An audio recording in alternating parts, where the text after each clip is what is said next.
you very much, Molly, and good afternoon, everyone, and welcome to the Bakken Center for Spirituality and Healing Wellbeing series.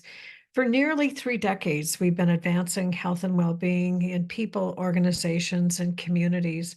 We're delighted to be hosting today as our Wellbeing series speaker, Dr. Esther Sternberg, who will share her presentation, Well at Work, Creating Wellbeing in Any Workplace. Staying healthy at work has never been more top of mind than it is today, but staying healthy isn't the same thing as staying well. For many years, the Bakken Center has been deeply committed to improving the well-being of the workforce in health systems, organizations, businesses, and even in classrooms. This is a topic that matters to us so deeply at the center. While the term workplace well-being may sound like a luxury or unattainable in some workplaces, we know that employee stress levels are high everywhere, and that addressing employee needs like safety, physical environment, and overall health is critical to productivity and a workplace where people can flourish. Building on her 2 decades of work with the U.S. General Services Administration using wearable health tracking devices to measure the impacts of up to 11 different environmental variables on worker health and well-being, Dr. Sternberg's talk today will reveal how to design spaces to support well-being across the 7 domains of integrative health: stress and resilience, movement, sleep, relationships, nutrition, spirituality, natural environments, and the air that we breathe. Today's free lecture is made possible through the generosity of our university sponsors and individual donors. Thank you for your commitment to the health and well-being of people in Minnesota and around the world. It's now my pleasure and honor to introduce our speaker. Internationally recognized mind-body science and place and well-being pioneer, Dr. Esther Sternberg is research director at the Andrew Weil Center for Integrative Medicine at the University of Arizona, Tucson. At the University of Arizona, she is also a professor of medicine and psychology, a professor of architecture, a professor of landscape architecture and planning, and the founding director of the University of Arizona Institute on Place, Wellbeing, and Performance. This is not Esther's first time speaking with us at the Bakken Center, so today really is a warm welcome back. Her latest book, Well at Work, Creating Wellbeing in Any Workplace, is a Publishers Weekly Top 10 Fall 2023 lifestyle book that shows how to embed the 7 domains I just mentioned into any workspace, and takes her previous book, Healing Spaces, into the post-COVID workplace era. Prior to joining the University of Arizona, Esther was senior scientist and section chief at the National Institutes of Health. Welcome, Esther. Thank you so much for that wonderful introduction. And it's great to be back, Mary Jo, virtually. It was great to visit Minnesota the last time I was here. There, I'm in Tucson now. I'm going to share my screen and start the presentation. So as Mary Jo said, this is about creating well-being, sort of physical health and emotional well-being in any workspace, but it applies to any place for that matter. I've added that little tagline to the title. For those of you from Minnesota, you'll recognize this. This is Minneapolis in winter. The reason I'm showing this slide is because the story that I tell at the beginning of the book starts in Minneapolis on December 29th, 2009. I was invited by the American Institute of Architecture students to speak about my previous book, Healing Spaces, The Science of Place and Well-Being. It was minus 30 below with wind chill. This is the Minnehaha Falls that were frozen over, although this I took last week when I was visiting my sister and brother-in-law in St. Paul. It was too cold to go outside to see the ice sculptures. Inside, in the conference room, there were about 500 graduating architecture students in their 5th year from all over the country and abroad. And the first speaker, mind you, this was the beginning, the depths of the downturn in 2009. The first speaker was a business speaker who spoke about the business of architecture. And he said to these graduating students, forget about it. There are no jobs. The Gehry studio has let go about 30 to 50%, especially of its younger staff. There's nothing for you to do out there in the field of architecture. And I had to follow this speaker. I got up to the stage and I looked around at this audience of glum students who looked like I was speaking at a funeral.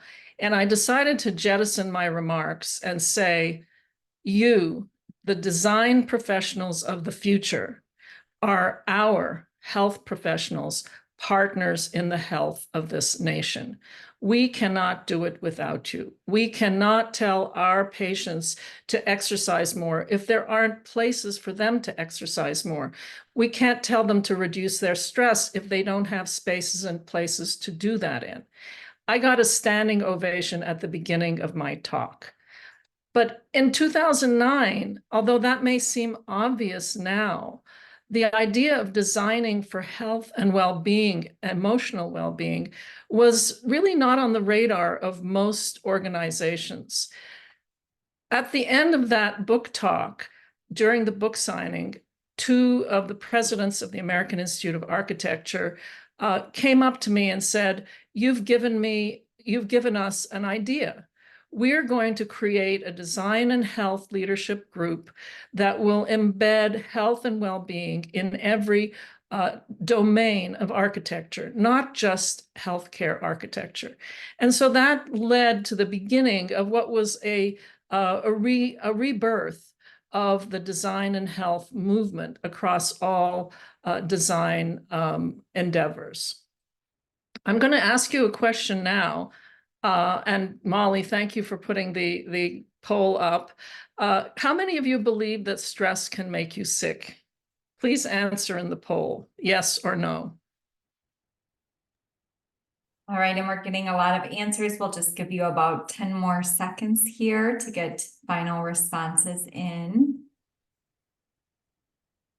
All right, and I will share the results. 100%. I am not surprised at that at all. In fact, when I first started studying the stress response and the brain-immune connection at the National Institutes of Health, I had the courage to ask that same question in 1996 to an audience of physicians and scientists at the National Institutes of Health. And only about a third of them put up their hands and very quickly hid their hands behind their backs because they didn't want people to believe that they believed in such a flaky notion. But the good news is, and I think you can stop sharing the poll. Thank you, Molly. The good news is that in the last 30 years, we have a wealth of evidence, as those of you who know, who are familiar with the teachings at the Center for Spirituality and Healing, we have a wealth of evidence proving not only that stress can make you sick, but how stress can make you sick. But it's important to remember that the goal is not to get rid of stress. That's impossible. Forget about it. You need your stress response for optimal performance. If you're in a resting state, your stress response is very low. You need to push that stress response up just right to the middle of what I call this rainbow to be at peak performance, because it's your stress response that helps you to be focused, to be vigilant, to have the energy to perform the task at hand. The problem occurs if there's too much stress, and that's when you fail. That's when you freeze. So the goal is not to get rid of stress, it's to find that middle of your rainbow and do the things that can help you get to that middle when you're beginning to fall off the edge of the rainbow into extreme stress. Now, it's not acute stress that makes you sick. It's what we call the allostatic load of stress. And that's how much stress you carry with you throughout the day. Just imagine that you wake up in the morning with an empty sack on your back, and every single little stressor or large stressor that you experience, you put into that sack during the day. And by the end of the day, you are loaded down with this load of stress. That's the kind of stress that makes you sick. And we know, as I said, these are just very few of some of the articles that have proved over the decades that chronic stress can predispose to more frequent and more severe viral infections, reduces take rate of vaccine. How important is that in this post-COVID era? It also slows wound healing. It speeds chromosomal aging, shortening of chromosomes during the aging process, and it speeds a certain cancer growth. So what can you do about it? Now, even though when I was at the National Institutes of Health, I had discovered that the brain's stress center, the hypothalamus, was important in susceptibility to autoimmune inflammatory diseases like arthritis. And I discovered that in rats. So when you prove that in rats, the scientific community begins to believe that maybe there is a mind-body connection, maybe stress can make you sick. Well, I had discovered that back in 1989. And I went through a period of extreme stress in my own life around 1997. And ironically, as an arthritis doc, a rheumatologist, I developed inflammatory arthritis at that time. I don't think it was a coincidence. I obviously have the genes that predisposed me to getting sick, but the fact that I went through a period of extreme stress, my mother was dying of breast cancer. I was a long distance caregiver. I was going through a lot of stress at work. And I moved into a new house. So those are three of the big stressors in life. I was sitting on my deck in my new house in Washington, D.C., and I was writing what became my first book, The Balance Within. And my neighbors, who were Greek, saw me writing on my deck, and they came over and they brought me Greek food, tzatziki and dolmades and moussaka, all wonderful food. And they asked me if I'm a writer. And I said, well, I don't know. Why do you ask? I didn't think of myself as a writer at the time. And they said, we've always wanted a writer to stay in our cottage in Crete. So I said, I'm a writer. And I went with them to Crete for only about 10 days or 2 weeks to this tiny little village that you see on the screen on the right called Lentas. And it was so small that you had to park the car on the edge of the village and walk everywhere. And at the top of the hill, there was the ruins of a temple to Asclepius, the Greek god of healing. And within that 10 days to 2 weeks, I began to feel so much better that when I came back to Washington, D.C., I was supposed to go into hospital at the National Institutes of Health, and I had had knee biopsies. I was supposed to have more knee biopsies, liver biopsies, and experimental drug treatment. I felt so much better, I didn't go into hospital. And my doctor in the doctor's notes said, she's so much better, she doesn't need to go into hospital. Well, it wasn't a miracle cure, but what was I doing that helped me heal? I was eating a healthy Mediterranean diet every day. I was swimming in the ocean every day. This isn't me, by the way. I was sleeping. I was having wonderful, restful sleep, sometimes under the stars on the roof of their tiny cottage. I was out in nature all the time. I would climb to the top of the hill above the village and sit for hours looking at the beautiful blue Mediterranean and the fuchsia bougainvillea against the white stucco houses. And I didn't notice that time was passing.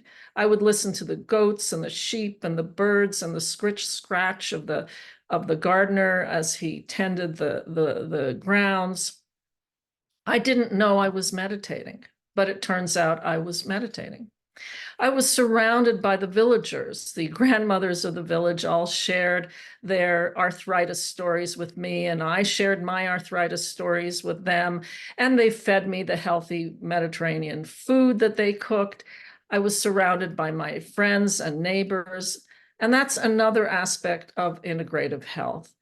It wasn't until I came to the Andrew Weil Center for Integrative Medicine in 2012 that I began to understand that what helped me heal was that I was practicing the 7 domains of integrative health.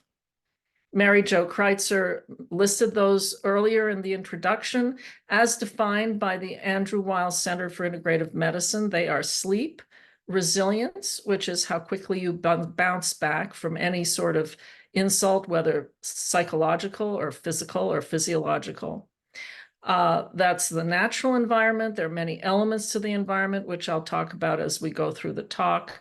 There's movement, relationships, nutrition, and spirituality. Well, when COVID hit, all of this became that much more important. We all became aware of the importance of the environment on the spread of this virus. And now, post-COVID, there are 2 major challenges in our world. One is, how do we keep people happy and healthy? And the other is what's being termed as the downtown apocalypse. And I'll describe these to you in a moment. So how do we keep people happy and healthy? I'm sure you all remember all those frightening images on the internet of the spread of the virus through indoor ventilation, and people sitting outside on sidewalks in the middle of the winter, eating instead of going into the restaurant so that they aren't exposed to so much virus. Well, susceptibility to viral infection depends on 3 things: the dose of the virus to which you're exposed, the duration of exposure, and your own resilience. And I'm afraid the third got a little lost at the beginning of COVID. We were all so focused on reducing the dose of exposure and the duration of exposure through the very effective ways of distancing, masking, good ventilation, frequent fresh air turnover, good filtration with MERV 13 filters. All of that is extremely important and must be done. But we spend 90% of our day indoors. Americans are estimated to spend 90% of our day indoors. And so we need to design these spaces for resilience. But first, we need the data. How do we do that? Well, it was convenient that I had been working with the U.S. General Services Administration, the agency of the federal government that builds and operates all non-military federal buildings, for over 1 million office workers in over 370 million square feet of office space. And I tell the story in the book as well. You know, the first part of the book is these stories of how did all of us who are working on this question come together. I want people who read the book to feel that they are holding the hand of the researchers, of the design professionals, the building experts, as we navigated this research, and to feel that you were actually there. So I had been working with the U.S. General Services Administration since the year 2000. Because Kevin Kampshire, who was into the year 2000, the then research director for the GSA, came to me when I was at the National Institutes of Health, knowing that I studied stress, and asked me, how can we measure the impact of the built environment in the built office environment on people's stress responses, on people's illness, on people's health and well-being, and their emotional responses. And we launched a series of studies, which eventually, after I came to the University of Arizona, we launched a study called Built for Wellbeing, where we fitted office workers, up to about 270 office workers, with heart rate variability devices, chest-worn devices that measure the stress and relaxation response. We sent questions to their smartphone, doing experience sampling 5 times a day, and asked them how they felt in the moment. And we worked with a company in the Bay Area called Acclima to create these stationary and wearable environmental sensors that could detect, as Mary Jo mentioned in the introduction, up to 11 different environmental attributes in real time and continuously.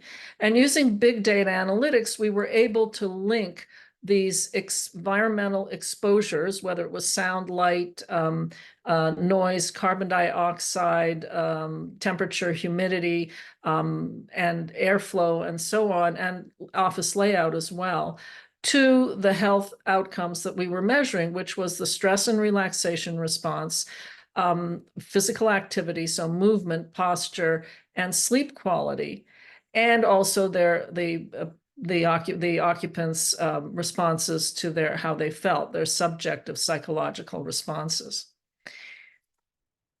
That data is now informing post-COVID reentry for the federal government. What we were able to do for Kevin Kampshire, who is now Director of High Performance Federal Green Buildings for the GSA and Chief White House Sustainability Officer for the GSA, is provide him with a very granular prescription for a healthy well-being workspace. And that is helping to inform how to design healthy workspaces optimally for the federal government and beyond. Well, this became even more important post-COVID because of what's being called the downtown apocalypse. There was, at the beginning of COVID and through 2022, what was called the Great Resignation. As you may recall, or you may have been involved in this yourself, people obviously started immediately to work from home, 100%, but it hasn't recovered. Downtown office buildings are still only 20 to 40% occupied, although it has improved, and unfortunately, there are mandates now for people to go into the office, even if they don't want to. So occupancy has improved, but office utilization rates are still less than 40% compared to pre-COVID levels of 64%. So that's a huge drop. And what's happening is that organizations are noticing that they don't need as much office space, so they're shrinking their footprints.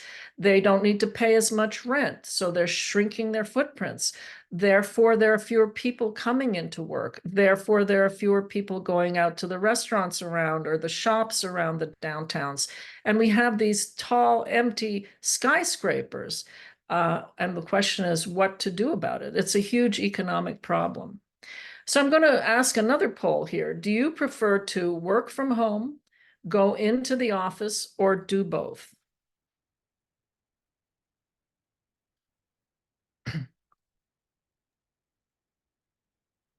All right, we have a bunch of answers coming in. I'll just give people about 10 more seconds here to record their response.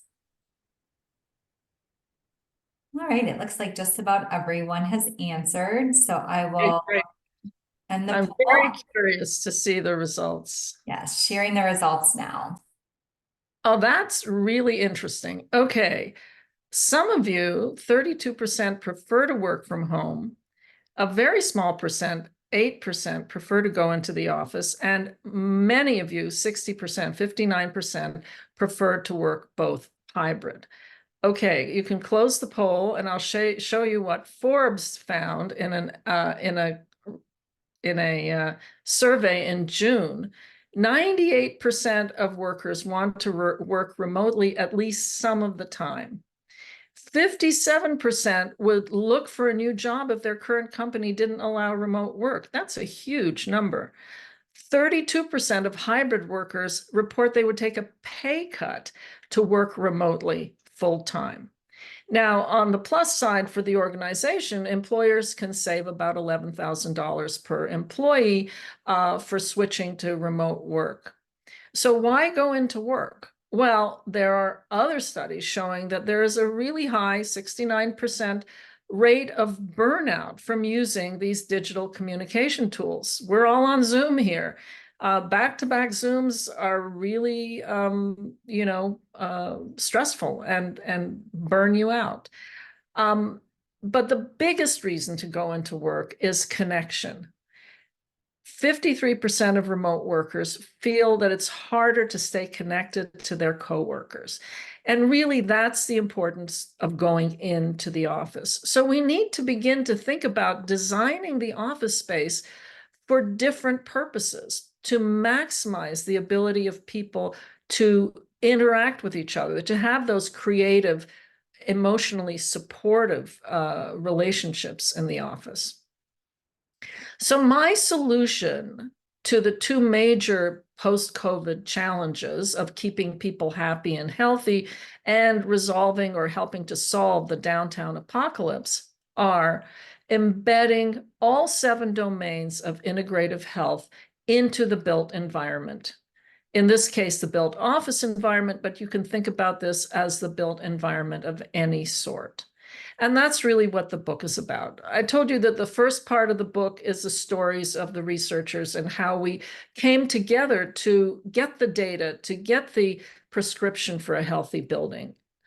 The middle part of the book is a chapter each on each of these domains of integrative health and how you embed integrative health into the built environment. And I'm not going to go through all of this. It would take me several hours, so you can read the book. We also have a paper that published in Building and Environment with first author Althoff Engineer, professor of architecture here at the University of Arizona. And Mary Jo can share that with you as well afterwards. But here are some examples.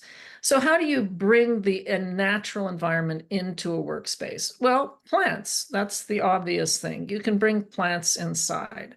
But you also have to think of a building not only as what you bring inside, but what surrounds the building. And this is the Sonoran Desert Garden, the Underwood family Sonoran Desert Garden, outside the College of Architecture, Planning, and Landscape Architecture at the University of Arizona. And you can see that it's a green, calm, cool space. There's always students and faculty there gathering, and it's in what used to be a parking lot. I can tell you, if any of you have been in Tucson in the summer, that you truly can fry an egg when it's 115 degrees outside on that blacktop. And yet, when you walk into this cool shaded space, it is an oasis. So that's one thing that you can think about doing, is make sure you create oases around your office building. If you have the luxury of being in a campus-like setting, this is the Walter Reed National Military Medical Center in Bethesda. This was the green road that we created with the University of Maryland and the TKF Foundation, now Nature Sacred, and other foundations to create a walkable, ADA accessible path through this forest glen in this military base. The Walter Reed National Military Medical Center is a military base with lots of housing, restaurants, even a department store, and several different kinds of hospitals. And the wounded warriors had to walk along a very urban path, which was noisy, had trucks going by, to get from their housing to the hospital units where they were being treated.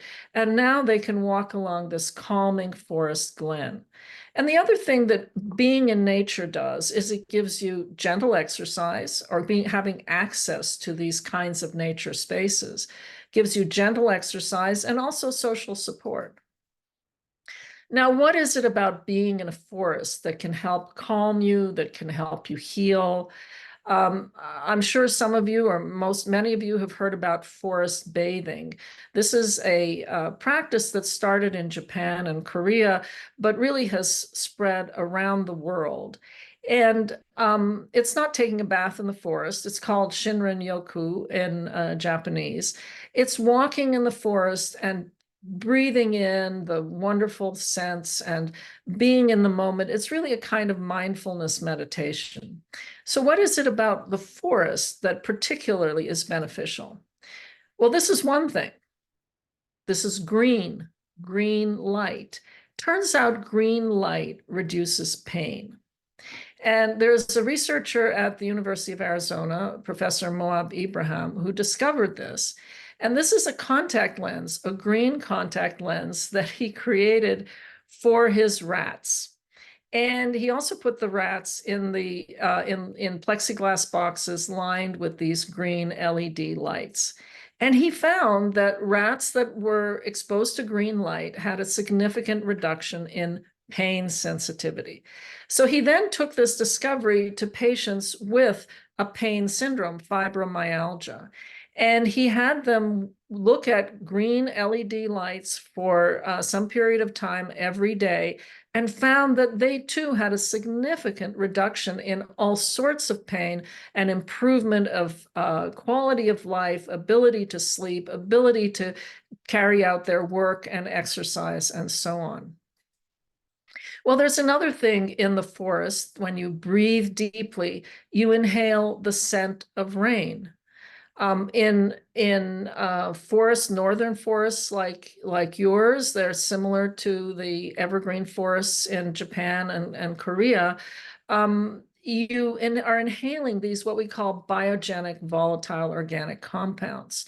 Well, it turns out that those same volatile organic compounds are similar in the desert, in the monsoon season, when the air gets moist and just before the rain, there's this wonderful, sweet fragrance in the air in the desert.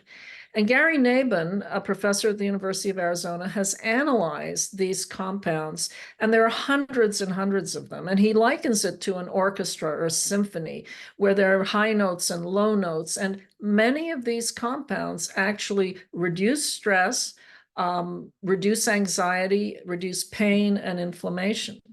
This is really natural aromatherapy, if you will. Now, there's another thing that you experience in the forest. I don't know if you can hear that. That's bird song. And that's calming. You can download nature sounds from the internet if you're having trouble sleeping, if you feel anxious. There's all sorts of nature sounds available.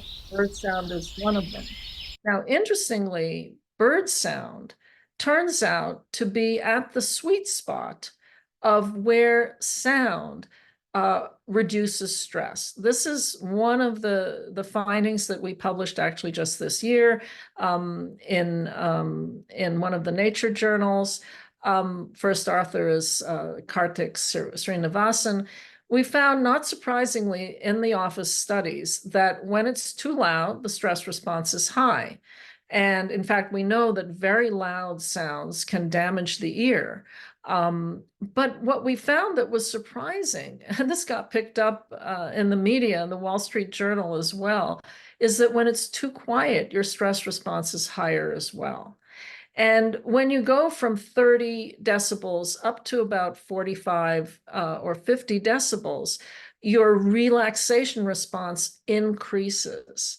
And then as you get louder, your relaxation response decreases, your stress response increases.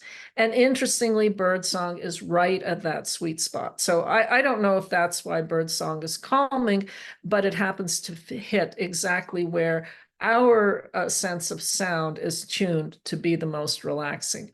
We also don't know why this is, but I think it might be because the brain is a difference detector. If it's really, really quiet, you can hear a pin drop, and that'll startle you and get you out of your flow.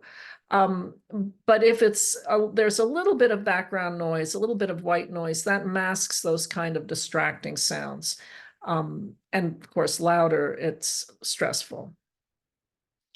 If you don't have a view of nature out your window, or if you can't go out into nature, you can bring it in with immersive virtual reality. And I tell this story in the book because I think it's a very inspiring one. I try to tell stories about the researchers who made these discoveries and who are making a difference in the world. This is a young woman, Morel Phillips, who had been in the video game industry. And she was then in a serious accident, had neurotrauma, was in and out of hospital, was in wheelchairs. And she found that she was desperate to be in nature while she was sick. When she recovered, she decided to stop working in the video game industry and instead to create these immersive virtual reality rooms, which she started a studio called Studio Elsewhere, and she created these recharge rooms. That was in 2019 in New York. In 2020, New York became ground zero for the worst COVID cases and burnout and suicide of healthcare workers. And she very quickly ramped up to create these recharge rooms with Mount Sinai, first at Mount Sinai Hospital, New York, and now in 60 different hospitals across the country. And this is an example of a recharge room she created in a triage tent at the height of COVID. She's been doing research and we're actually collaborating with her now, to look at the evidence base of how these recharge rooms improve or affect people's well-being and health. And she's found that there's a 60% reduction in short-term stress, a 30% increase in positive mood, and a 35% increase in cognitive performance. And more recent data shows that there is a substantial decrease in burnout in people using these rooms for only 15 minutes a day. And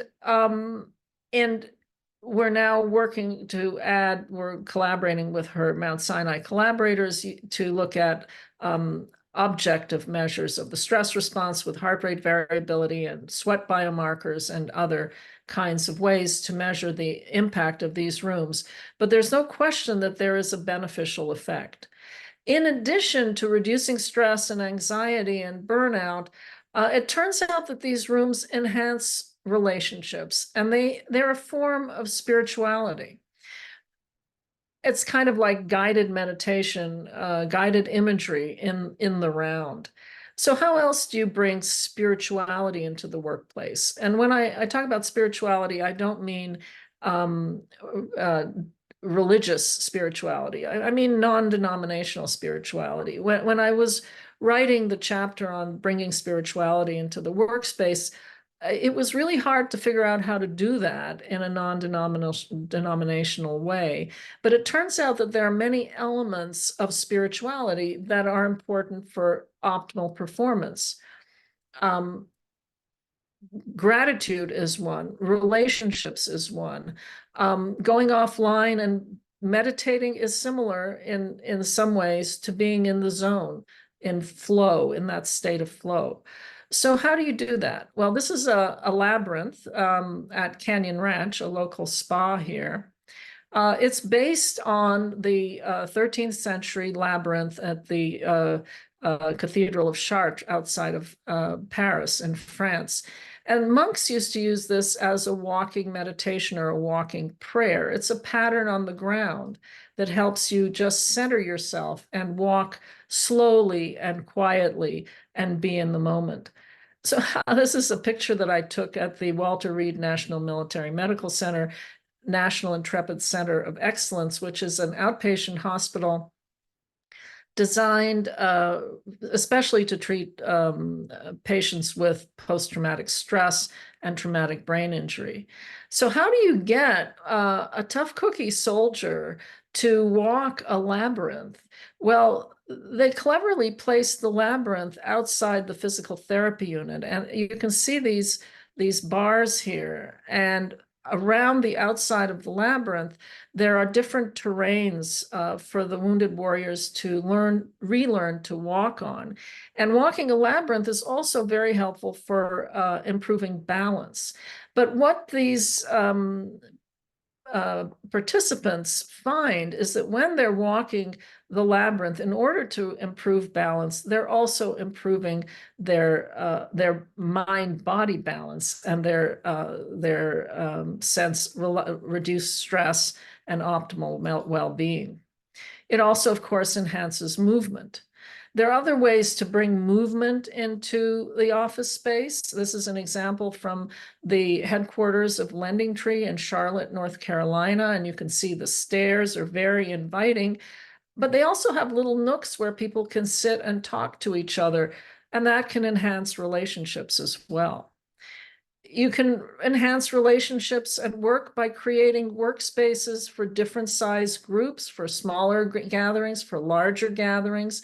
This is from an HP headquarters subsidiary in the Bay Area called Aruba.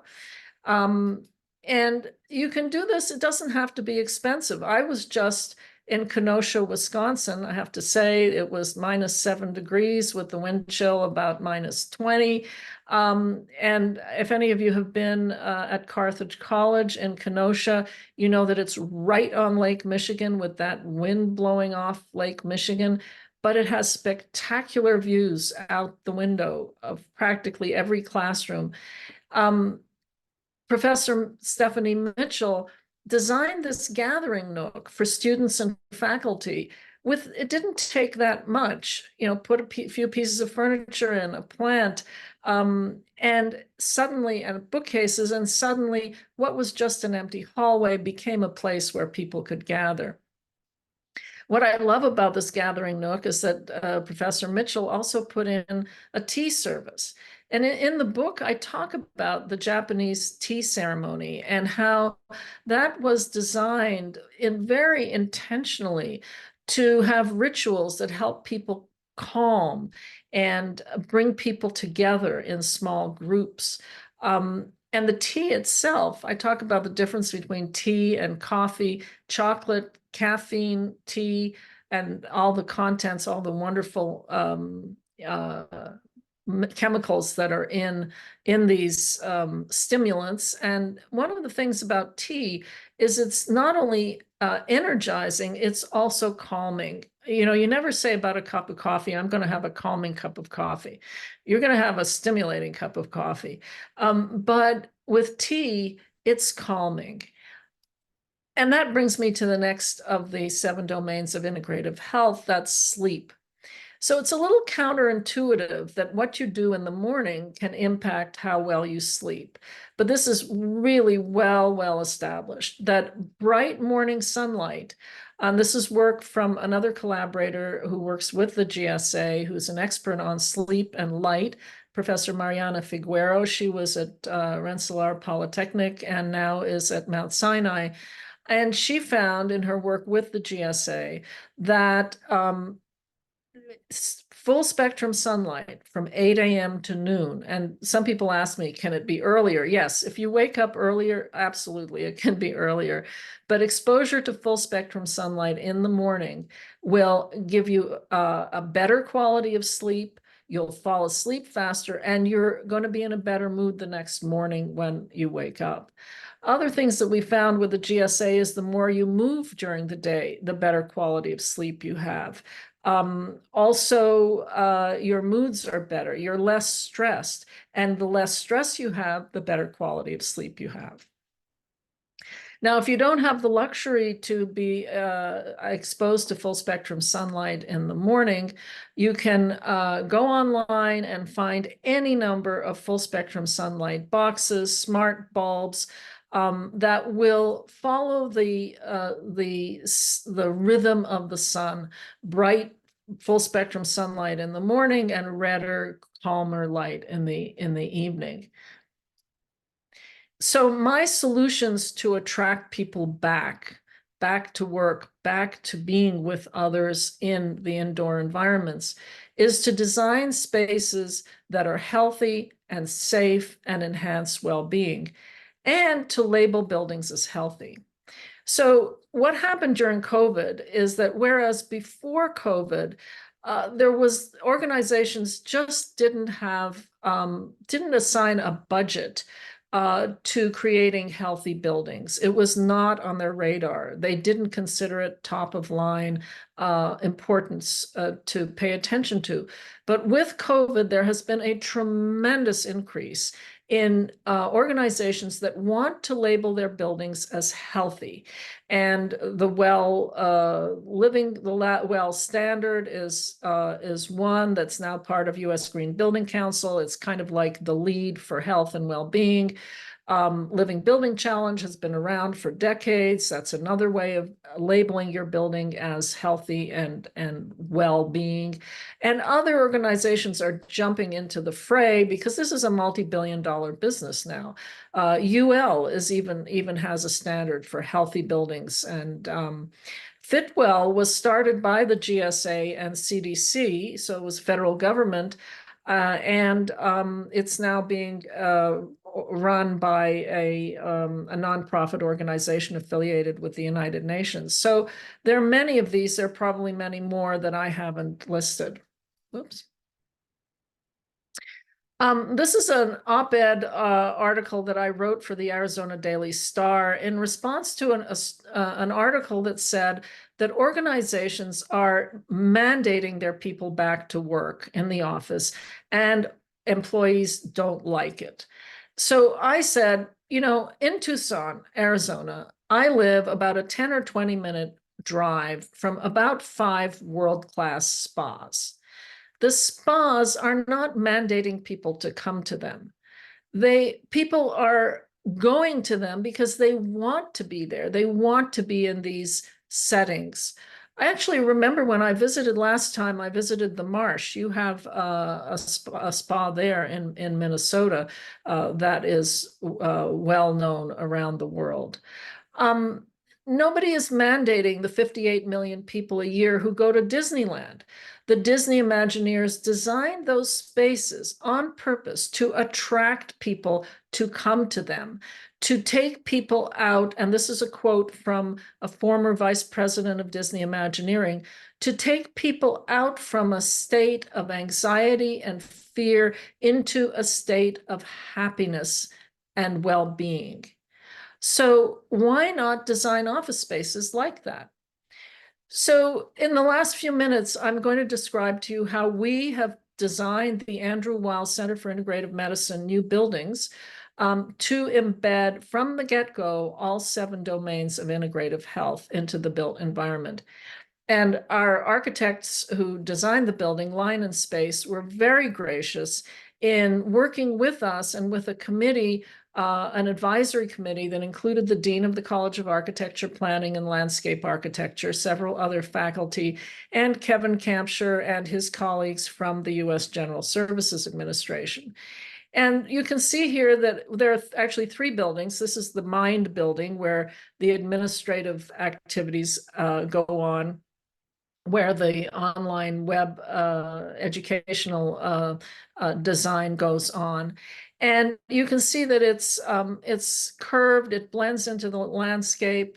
It's connected through this overhang to a local park so that people can easily get there and walk through the park. They can also walk through these gardens around the buildings.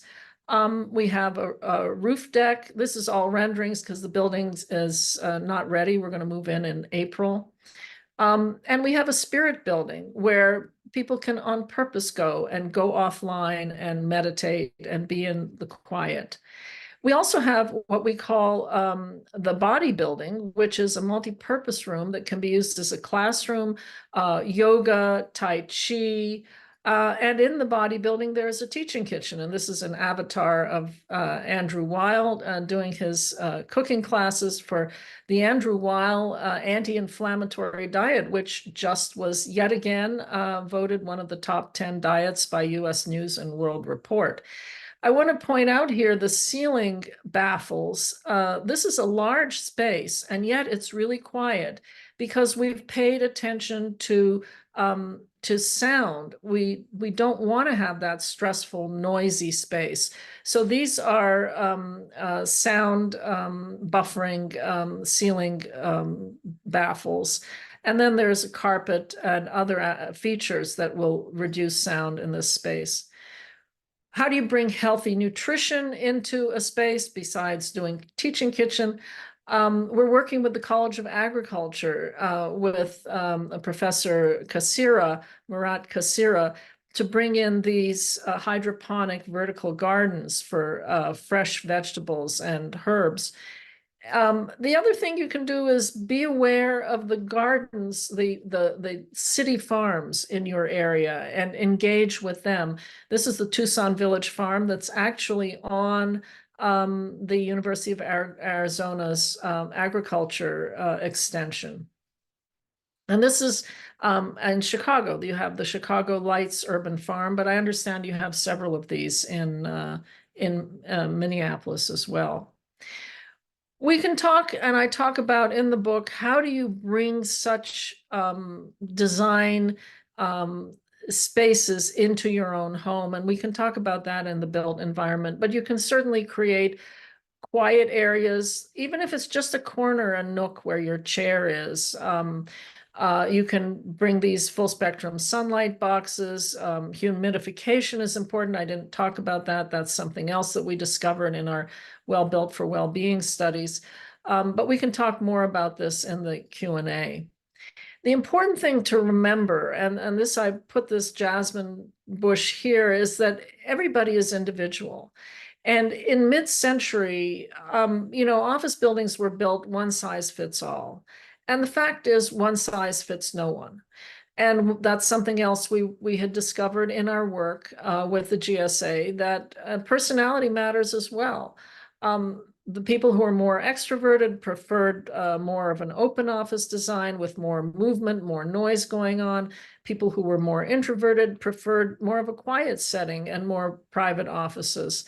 So you need to take into account what it is that you prefer. I put the jasmine bush here because when I came back from Greece, I wanted to recreate in my own home some of the things that helped me heal in Greece. And so on my deck, I put a jasmine bush and a gardenia bush. And I would sit in the summer and just inhale those wonderful, wonderful fragrances on the night air.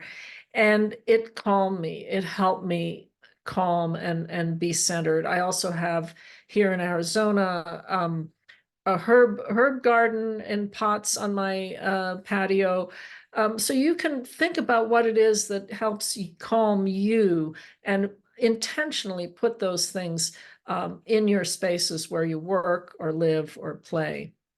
So these are just some of the resources. My new book, Well at Work, Creating Wellbeing in Any Workspace. My previous book, Healing Spaces, The Science of Place and Wellbeing. And my first book, The Balance Within, The Science Connecting Health and Emotions. This is that Building an Environment article that I mentioned, which describes all those 7 domains and how to embed integrative health into the built environment. This is, if you're interested, you go to the sftool.gov, where the GSA has linked to all of the findings that we and other collaborators have found to create healthy workspaces. So with that, I think I'll take some questions. Well, thank you so much, Esther. Wonderful talk. I'm going to ask if we'll take down your slides, because then it'll be a little bit easier to see you. That would be I'm going to great. try to do that right now. Okay. You and I have actually been having dialogue about healing environments, evidence-based design for a long, long time. And this has been such a rich presentation that's covered a lot of territory. And there's been a very, very active chat. So, both of us are health professionals, and in the healthcare world, we talk a lot about evidence-based practice. And what I think is new to a lot of people is that there's this whole world of evidence-based design. There really is research underlying how we create, how we design spaces. And lots of the chat today focused on whether going to work in person or not in person is a good or bad thing, and should we be trying to incentivize or entice or whatever. And I think one reality I ponder a lot about is that not everybody has the luxury of working remotely, that sometimes it's the nature of work that dictates where we need to work. And I think the principles that you have really tried to lift up today on evidence-based design for environments that create well-being those principles are really applicable, whether you're talking about a workplace or whether you're talking about a home environment or sort of a school environment. So we really encourage people to be thinking about, how those principles can be applied in the broadest of ways.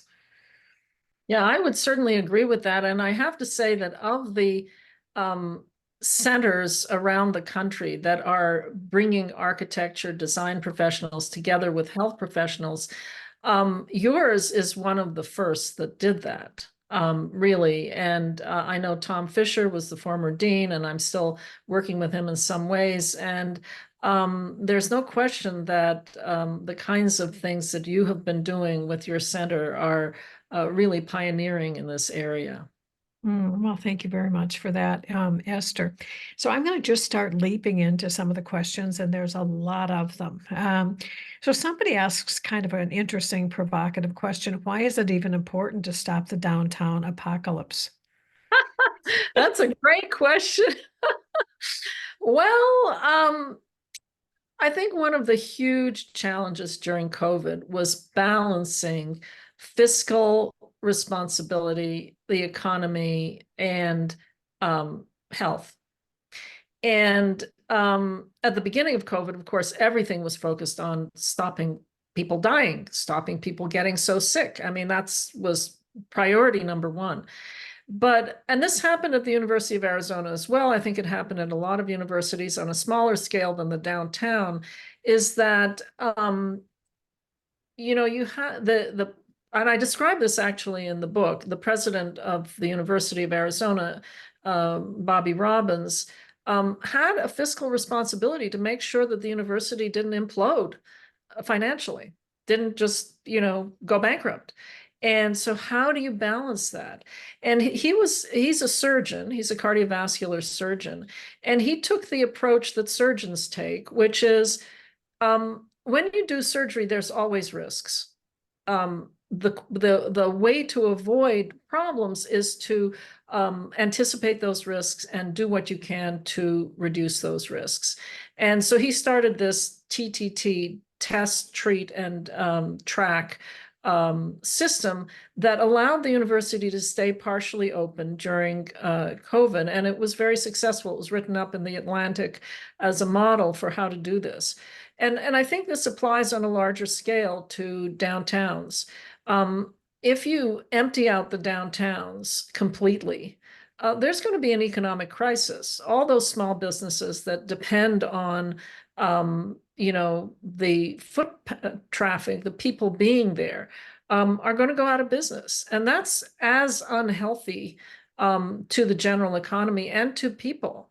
If you have a financial downturn and people are out of jobs, that's not good for your health either. So it's a challenge. And one of the things that people are doing is converting these buildings, converting shopping center. I mean, it's also happening, but not because of COVID. Well, COVID probably sped it up, but people aren't going out to shopping malls so much anymore. They're ordering online. So shops are going out of business. Bookstores are going out of business, so that's not healthy for the economy. We have to find, and I'm not an expert in economy, so I don't have an answer to this, but my answer to bring people back to the downtowns is to create these well-being spaces that will attract people there. Yeah. Well, thank you for that, Esther. Several people have also commented in the chat on a trend that I've seen, and that is repurposing spaces in a different way. And so turning even what have been centers of commerce, whether it's malls or high rises, into housing. And a couple people Yes. made comments about the importance of affordable housing, and can we be looking at some of these spaces in creative ways? And I think that's a healthy notion as well. Yeah, for sure. And actually, I was just in Rochester, Minnesota, visiting Rochester, and also the Mayo Clinic.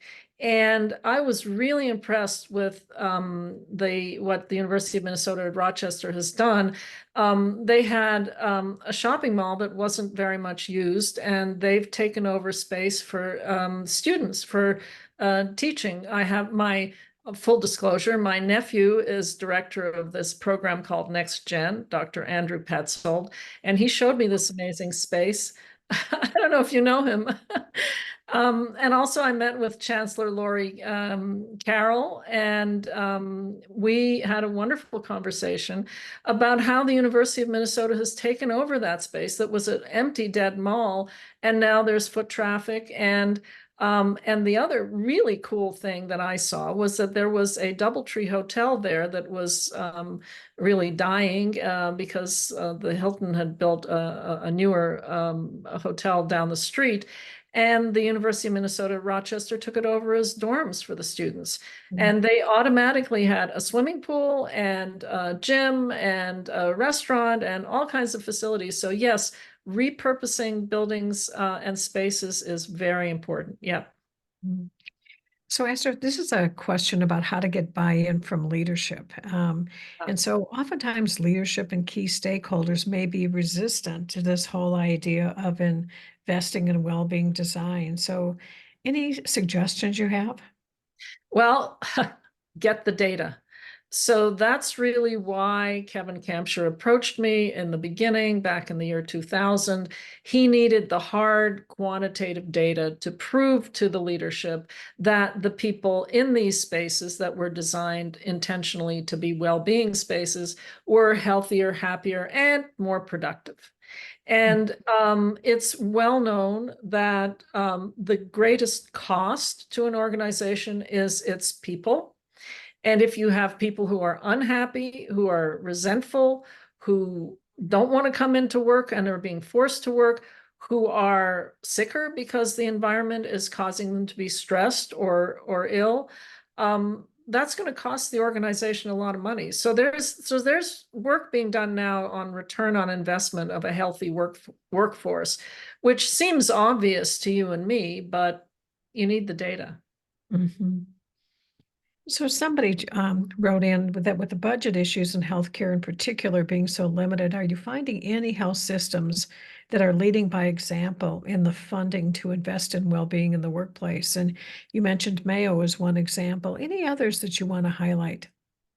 Well, Mayo is one, and I describe this in the book, that I have visited both previously, many years ago when I first spoke, I think, to your group, and more recently, also the Mayo Clinic at Scottsdale is doing this for their workers, not only for the patients, but they call it democratizing light, so that everybody has exposure to this full spectrum sunlight. They have a wonderful thing on the Mayo Clinic Scottsdale of owl sanctuary. It turns out in the desert, when you when you start new construction, you dig into the desert, you disrupt the burrowing owls' nests. So they recreated these entrance and egress tubes so that the little owls could be reinstated in their nests. So, but it's also a walking path around the campus. I describe Apple, Google, all of these organizations are Microsoft. They're all embedding different aspects of well-being into their environments in an effort to keep their people healthy, happy, and productive. Bottom line, if you can't show to the organization that people are more productive, that's a harder sell. But you don't want people to be calling in sick all the time either. Esther, a local organization that we've been doing work with is Room and Board. And they're a fascinating organization, and how they, and really almost since the company's inception for decades, have been talking about and embracing well-being at work. So it's an interesting one to look at. So when you were presenting the domains of integrative health and embedding those, there's some similarities between how the center looks at well-being and the 6 areas of well-being, the determinants of well-being. We talk about health, purpose, relationships, community, security, and the environment. So there's a number of ways I think that can be framed. One person asked a question that she said, I get pushback about the spirituality domain of well-being from some leaders. Do you have some more digestible ways of talking about it or convincing others of the importance in relation to, professional settings? And I would just offer in response to that question, and then I invite you to, Esther, as well. We define spirituality as finding purpose and meaning, connectedness within self, others, for some higher power, nature. And so often in workplaces, my own experience has been when you talk about purpose and meaning and mattering, those are effective ways to bring spirituality conversations in. What are your thoughts, Esther? Well, I think it's very interesting that you raised that, because I also tell the story in the book that I showed that picture of the soldier walking the labyrinth at the National Intrepid Center of Excellence.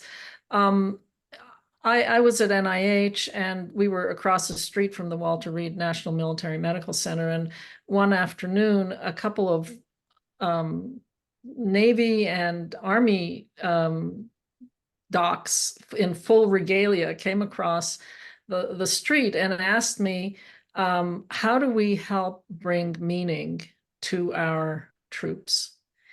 And I was blown away that they were thinking about this, but they were, and this was probably, I don't know, 15, 20, probably 20 years ago.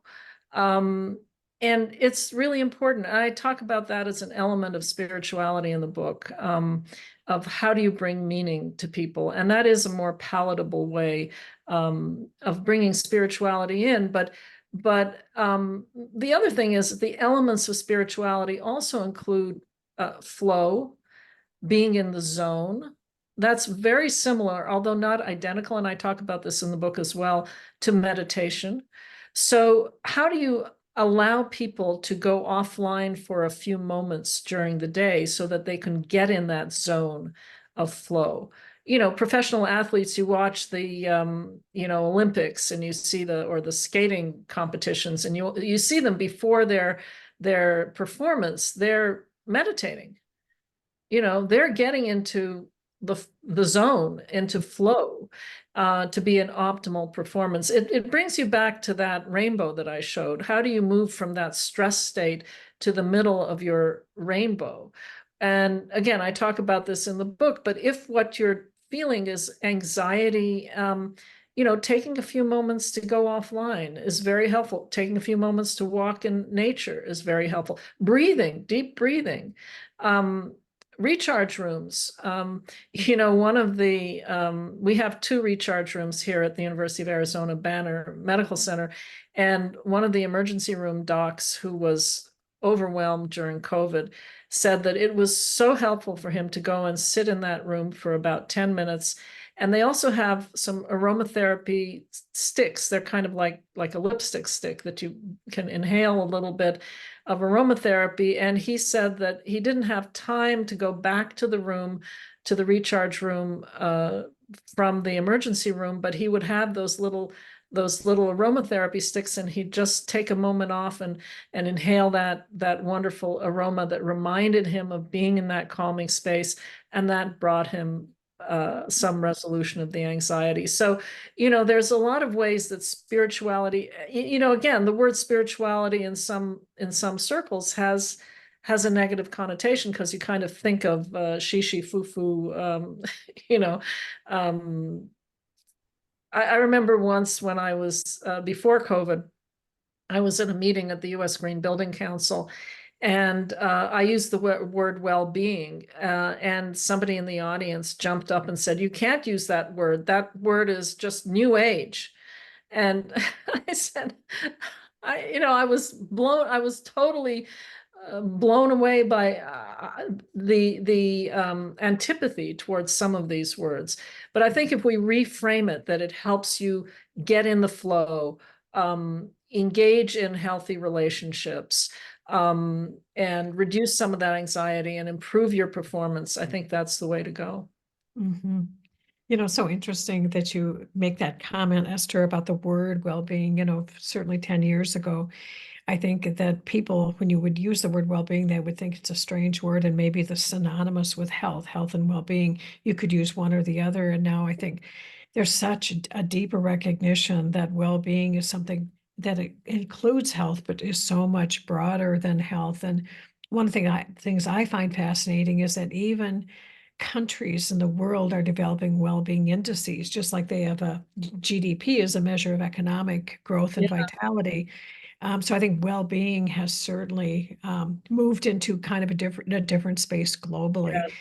There's quite a few questions, Esther, about schools and curiosity about whether you've worked with public schools, elementary schools, universities, about really creating intentionally evidence-based design spaces within academic environments. Well, it's a great question, and we intend to use our new building complex to enhance the well-being of the entire campus of the University of Arizona.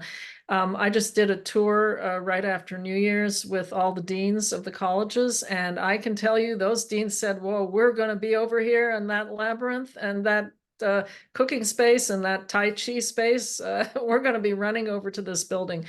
And we're hoping to use it as, to get actual data, post-occupancy data, to measure the impact on well-being, on occupancy, on performance, on, positive feelings about going into work. So yeah, we're definitely using that as a living lab, if you will, for the campus. And we have Mirelle Phillips donated a recharge room to the center's new building, and we're going to use that as a research tool to measure how that impacts people. And if it shows that this is beneficial, then we hope that this will spread across our campus, across other campuses. Mirelle Phillips has set up a recharge room in the innovation space at the U.S. General Services Administration headquarters. And certainly it can be a resource for office workers of any sort.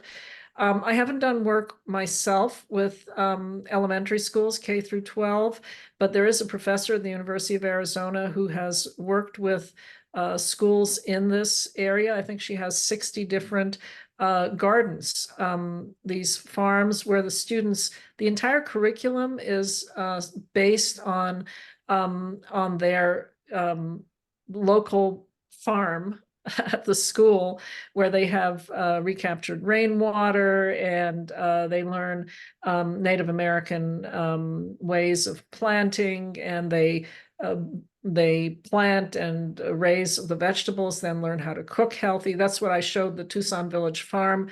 I do work with them. And they bring in students from all across the Tucson area, from all walks of life, and they work with these students, as does the City Lights Farm that I showed you in Chicago, to learn the basics of healthy nutrition, growing plants, growing food, cooking, and then they bring all this food back to their families. So there are many ways to do this, yes. Mm. So Esther, there's a few questions that I think come from that image you had of the trees and the smell of the trees, and the sort of capturing that scent perhaps in an essential oil. And the question is, are there compounds in perfume or essential oils that can elicit the same reaction as the smell of rain in the desert?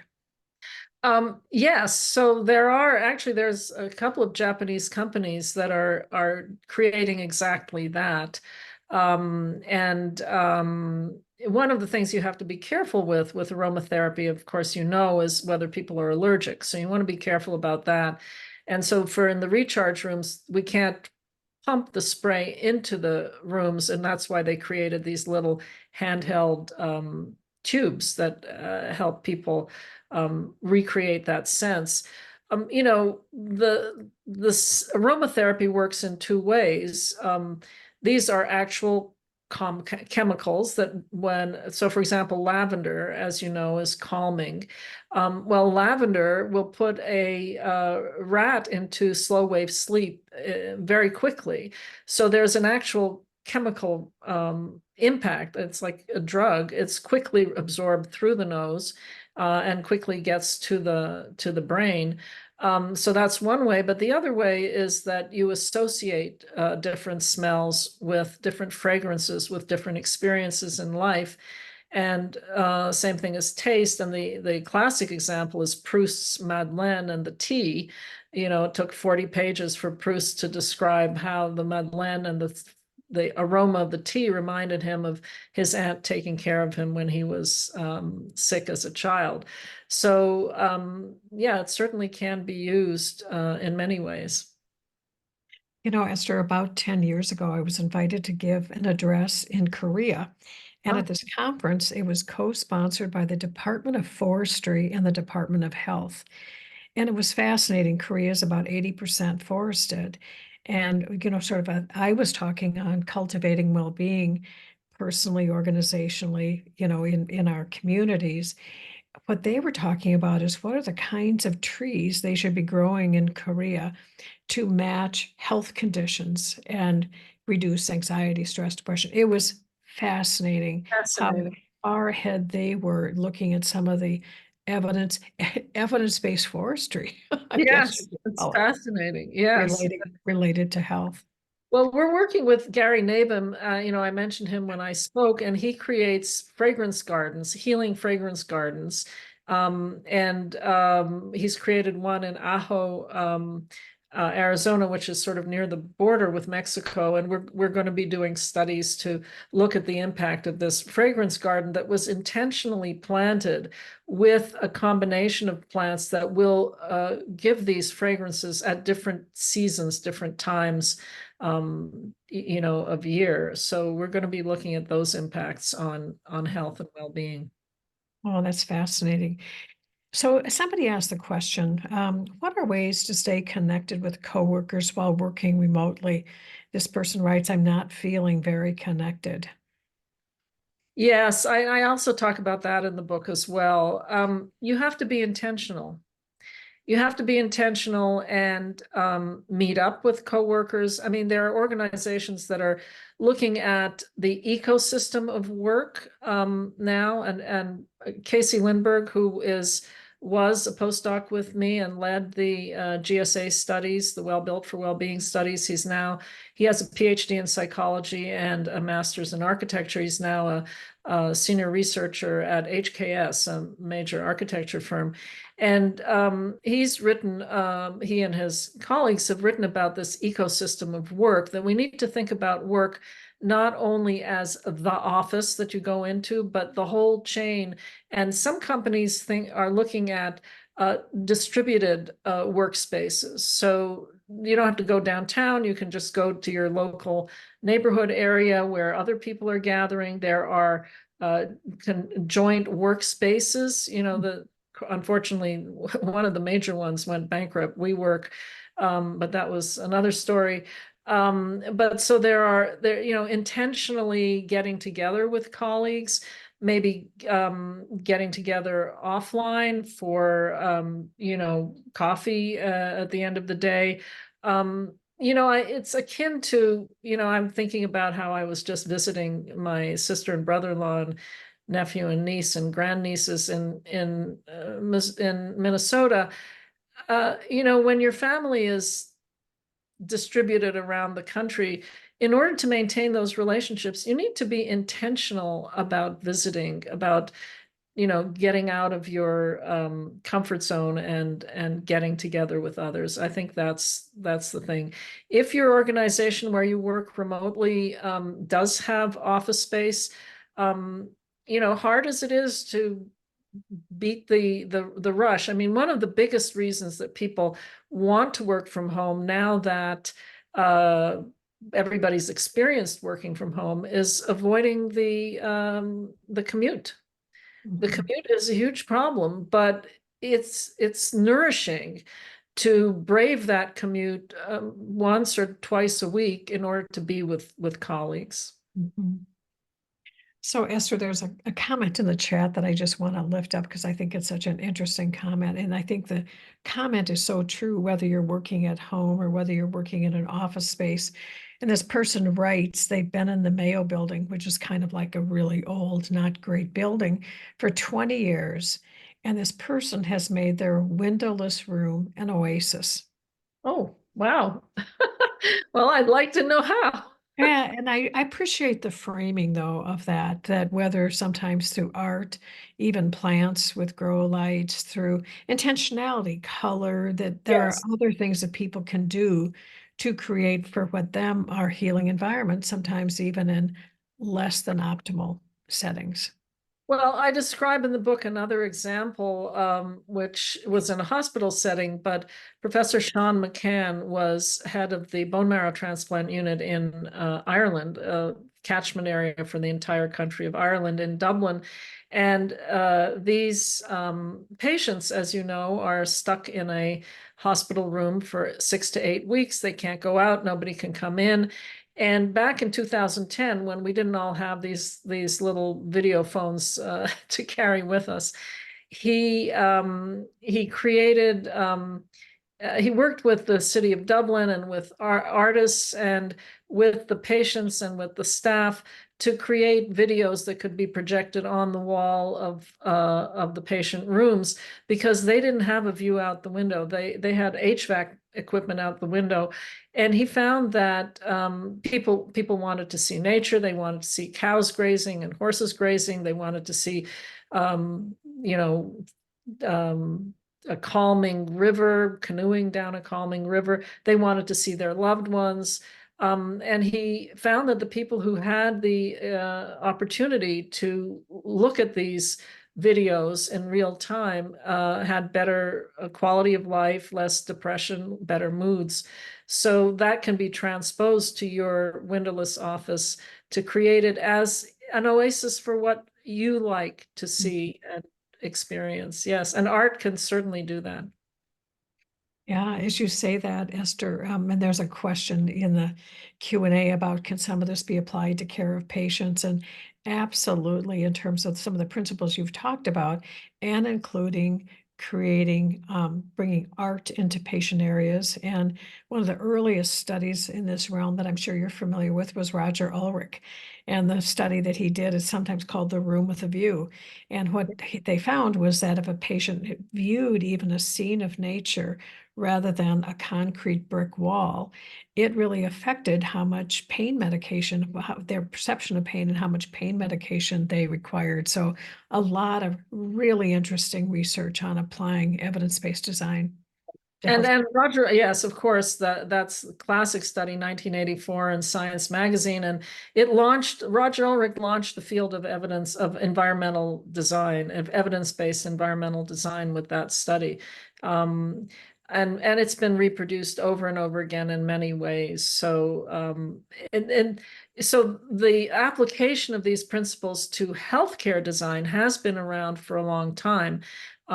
It's not been applied to workspaces or even educational spaces or home spaces until recently.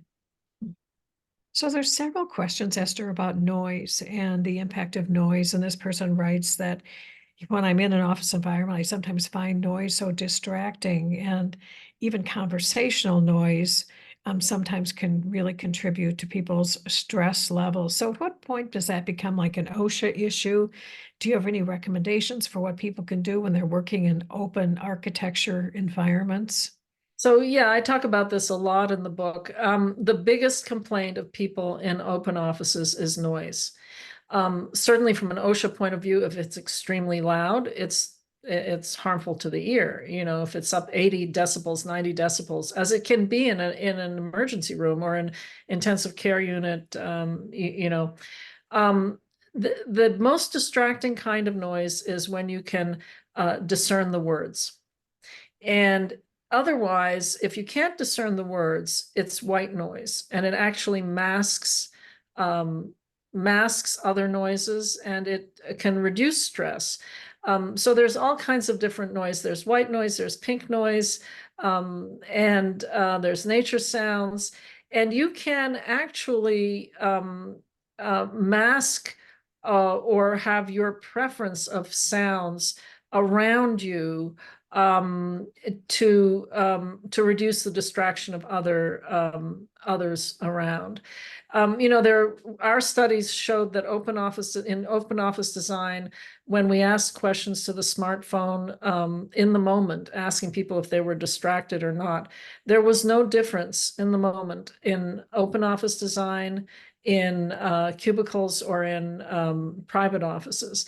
It's only if you ask people after the fact that they say, oh yeah, I was less distracted in a private office. I mean, one of the problems with cubicles is the worst because it gives you a sense of visual privacy, but in fact, you have no auditory privacy. And when people are in an open office setting, they're more likely to modulate their voices because they see other people around. Now, open office setting, and this is something else I talk about in the book, is a bit of a misnomer. If all you have is a sea of desks, that is not good. What you need is many choices of places to go so that people, according to their personality, the kind of work they're doing in the moment, whether they need heads down work or to interact with colleagues, and their preferences, whether they can go to quieter spaces, more enclosed spaces, more open spaces. We found that people who, I think I said this when I was in the presentation, people who are more introverted prefer the quieter, more enclosed spaces. People who are more extroverted prefer the more open setting. The people who are doing their work in a coffee shop, they're probably all extroverts, Good point, Esther. But I prefer an open office setting, but that doesn't mean that you do. So there have to be choices for individuals. Yeah. Well, Esther, the last question that I'm going to pitch to you, and this has been an incredibly lively Q&A, but I thought this was a good question to end on. What are your thoughts on the priorities for further research to advance health and well-being in our indoor spaces? Where should it be done and how should it be done? What are the big questions that are on your mind? That's a great question to end with. I think the individual differences is really important. I think, in talking about sound, for example, there are technologies to direct sound to a very small area.